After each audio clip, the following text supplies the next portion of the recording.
আর কখনোই এই অচেনা ঠিকানা ফেরা হবে না লিওনেল মেসি। কিন্তু কেন?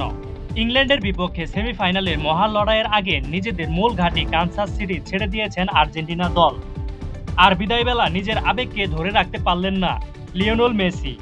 দীর্ঘদিনের আপন হয়ে যাওয়া এই শহরটিকে বিদায় জানিয়ে সামাজিক যোগাযোগ মাধ্যমে একটি আবেগ ঘনমন্ড বার্তা দিয়েছেন তিনি। কানসাস ছেড়ে যাওয়ার আগে মেসির বিদায়ী মুহূর্তে ঠিক কী ঘটেছিল এবং কেন বিদায় বলায় এত আবেগ ঘনপ্রবণ হয়ে পড়েছিলেন আলবিসেলেস্তারা, জানতে হলে ভিডিওটি শেষ পর্যন্ত দেখতে হবে।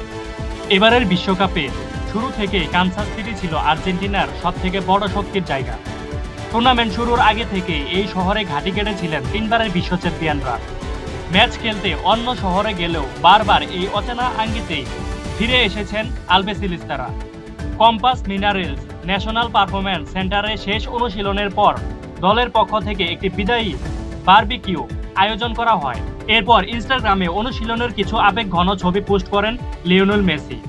সবকিছুর জন্য ধন্যবাদ জানান তিনি। দীর্ঘদিনের চেনা এই ক্যাম্প ছেড়ে যাওয়ার সময় সতীর্থদের সঙ্গে বিদায় বেলায় বেশ আবেগী মুহূর্ত দেখা গেছে তাকে। কানসাসকে বিদায় জানিয়ে আর্জেন্টিনা দল এখন পার্টি জমিয়েছেন আটলান্টার মের্সিডিজ ব্রেঞ্জ স্টেডিয়ামে, যেখানে সেমিফাইনালে তাদের বিপক্ষে প্রতিপক্ষ হিসেবে থাকবেন পরাশক্তি ইংল্যান্ড। তবে সেমিফাইনালের ম্যাচের ফল যাই হোক না কেন, এই পরিচিত ঠিকানায় আর ফেরা হবে না স্ক্যালোনির দল। ইংল্যান্ডকে হারিয়ে ফাইনালে উঠে শিরোপা লড়াইয়ের মেসি চলে যাবেন নিউ জার্সিতে। আর যদি ভাগ্য সহায় না হয় তবে তৃতীয় স্থানে নির্ধারণী ম্যাচের জন্য তাদের চলে যেতে হবে মায়ামিতে। অর্থাৎ সেমিফাইনালেই ঠিক করে দেবে আর্জেন্টিনার পরবর্তী গন্তব্য।